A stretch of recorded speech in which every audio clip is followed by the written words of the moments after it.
Hello friends, welcome to our YouTube channel. Friends, in this video I am gonna tell you about what is slow-mo camera feature in your iPhone. So let's talk about this. Here it is. First you have to open your camera.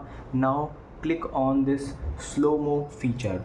This is the feature. You can make any video in very slow-mo way, like that's what I am doing. Here you have to click on this red mark button and you have to make a one short video with decent speed like this, you can see, and then click on to save this video.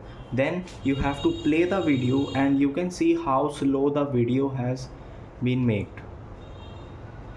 And this is how you can make your slow motion very slow using this mode in your iPhone. I hope you like this video. If you like this video, then subscribe to our YouTube channel for more helpful tips and tricks videos. See you next time.